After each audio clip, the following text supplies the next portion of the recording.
The PlayStation Vita. Some of you may have a vague memory of it, and some of you won't. Anyway, here's my review of the PlayStation Vita in the year 2021.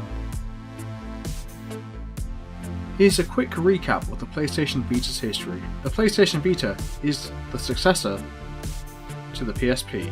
The PSP was Sony's first attempt at a handheld console, launching first in Japan in 2004, and according to Wikipedia, selling somewhere between 80 to 82 million units worldwide. The PSP could be considered a big success, so a sequel to the PSP was very likely. So the PS Vita launched in 2011, and according to the most trusted source on the internet, Wikipedia, sold somewhere between 15 to 16 million units as of 2018. Oh. The PS Vita was discontinued in March 2019, so it can be said it did not do as well as the original. Well, why? Let's take a look by continuing this review that I'm currently doing as I speak. Well, the hardware was not the issue. The PS Vita was the most powerful handheld at its time of release, with the graphical capability not too far away from the current home consoles of the time, for example the PlayStation 3. The only real problem with the hardware are the memory cards, so they used their own memory card instead of the standard SD or micro SD card, which of course meant they are way more expensive than the standard card formats.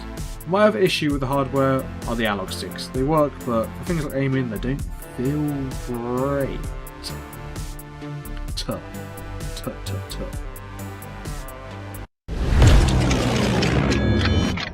Hey, it's that part of the video where I let you know Vita, or the word Vita, means life. So how about the software?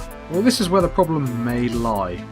The PS Vita launched fairly strong with games such as Wipeout 2048, Rayman Origins, and what most people consider to be its flagship title, Uncharted Golden Abyss.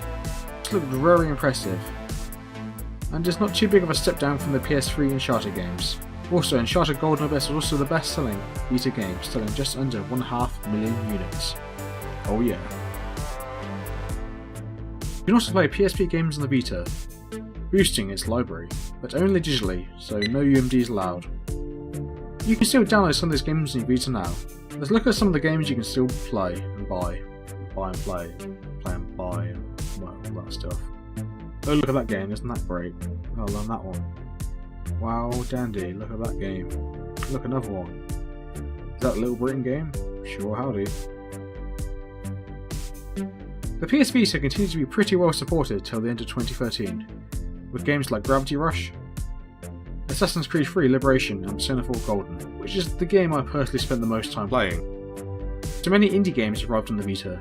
If you have multiple PlayStation systems, many of these indie games would also have cross-buy, allowing you to get the PS3, PS4, Vita versions for the same price. You'd also stream games with remote play, allowing you to stream games from your PS4 to your Vita across your local network. Look at that. 13 Sentinels playing on my Vita. But with the launch of the PS4, Sony began to support the Vita less, and basically not make any games at all for the Vita. With most big publishers, especially those in the West, began to withdraw support for the Vita. The Vita was still doing well enough in Japan to keep getting a variety of JRPGs, visual novels. Indie games continued to arrive on the system for some time.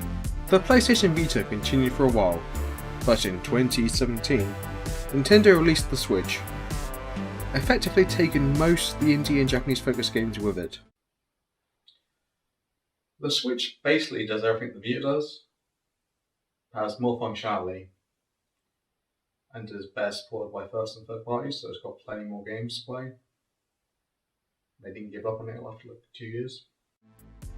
So, you may not be asking yourself, I don't know, I can't read minds.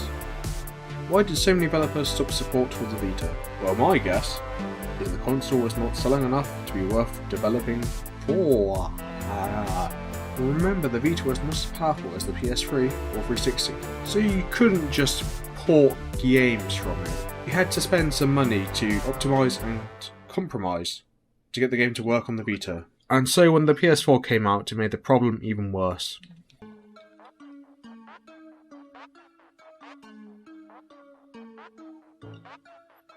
Doesn't taste great.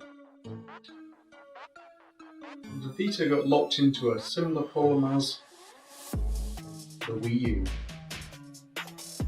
where no one was making games for it, since the system is not selling well, and no one's buying one since there are not games coming out for it. As mentioned earlier, the console only sold about 15 to 60 million units in its lifetime, which is not commercially viable for a console. It also had somewhere around 40 million total software sales, so after the 15 minutes of research I did, I would say the lack of sales was the main reason why the PlayStation Vita slowly died. But should you pick up and play a Vita in the year 2021? Well, that depends what you're looking for. As I said earlier, the hardware is very good. The software is going to come down to your personal preferences. I hope you like JRPGs and visual novels. Also, as I mentioned earlier, the game I played most on the Vita was Persona 4 Golden. I think it makes for a great handheld game. The game is a port of a PS2 game with some extra content. And last year Persona 4 Golden was ported to the PC, so it's much easier to get your hands on now and it's not trapped in the Vita Geo anymore. But I guess the Vita's in your place, you can still play it portably? Or until Atlas ports it to the Switch, maybe? Another game worth looking at was Uncharted Golden Abyss, which is probably the most impressive game visually on the Vita. But that's still not as good as its console equivalents. They released a Call of Duty game on the Vita, but that's not very good. You can play Metal Gear 2 and 3 portably, I guess, which is cool. They also eventually released Borderlands 2 on the Vita, so if you want to play that, probably you can, but then they also released that on the Switch. So don't get me wrong, I loved the Vita when it came out, but the vast majority of its games are available on other platforms that are far more accessible in 2021. That being said, there are a lot of good games on the Vita. Don't forget you can still buy original PSP games in the Vita store, which does add to the amount of games available for the system. Where else could you still buy the Little Britain game?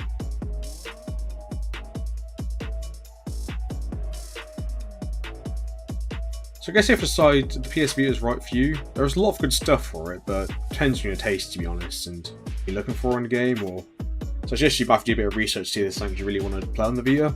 You might have to decide that for yourself pretty soon. Earlier this year, Sony announced it was closing down a number of storefronts, including the Vita and the PSP stores. I guess there's technically one store, but... oh well. They did end up changing their mind on that not long after, but it's still probably going to happen in the next few years, like it's only a matter of time. They don't tend to keep this stuff up for too long. So, is there anything you actually want to pick up on the Vita or the PSP store? It's probably worth getting the Vita now to experience it. Or you could just get a Vita later down the line and it's a pirate thing if the store's closed. Might as well.